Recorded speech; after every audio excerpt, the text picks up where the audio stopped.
గత 4-5 రోజులుగా వస్తున్న భారీ వర్షాలు అందరికీ తెలిసిన విషయమే. ఇక్కడ మొక్కలగడ్డ ప్రాంతం రావడం జరిగింది. వాళ్ళంతా ఖాళీగా నీళ్ళతో వాళ్ళకి కొంత సామాన్లు వాళ్ళకి ఏవైతే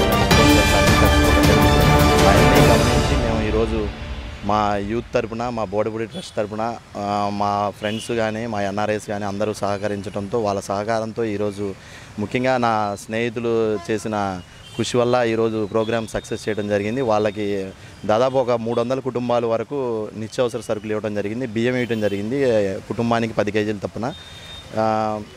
వారి ఇంకా చాలామంది ఉన్నారు, ఇంకా పేదవారు, ఇంకా వాళ్ళకు కూడా ఇంకా ఈ 2-3 రోజుల్లో మిగతా వాళ్ళకు కూడా ఇస్తా అని చెప్పి కోరుకుంటూ సెలవు తీసుకుంటున్నాను. పడుతున్న వర్షాల కారణంగా మన బోడిపూడి ట్రస్ట్ నుంచి బోడిపూడి రాజన్న గారు ఒక 400 కుటుంబానికి బియ్యమాను నిత్యావసర సరుకులు ఇవ్వడం జరిగింది. అదే కాక ఇంకా చాలా మట్టి కుటుంబాలు మిగిలిపోయినాయి, వాటికి కూడా త్వరలో తీస్తాం. ఈ రోజైనా రేపైనా మన బోడిపూడి రాజన్న గారు ఇస్తారు. అదే కాకుండా ఒకసారి చూసుకున్నట్టయితే మొత్తం నీళ్ళంతా కొట్టుకుపోయింది. మన బొక్కలగడ్డ కానివ్వండి, అటుపక్క ప్రకాష్ నగర్ కానివ్వండి, మొత్తం కొట్టుకుపోయింది. దానివల్ల నిత్యావసర సరుకులను బియ్యం ఇవ్వడం జరిగింది ఒక 400 కుటుంబాలకి. గత 4-5 రోజుల నుంచి వర్షం పడడం కారణంగా రాజా అన్న మేము అందరం యూత్ అంతా కలిసి బొక్కలగడ్డ, సమ్మక్కసార, కార్చు లైన్ మొత్తం కలిపి 300 నుంచి 400 కుటుంబాల వరకు రైస్ డిస్ట్రిబ్యూట్ చేయడం జరిగింది.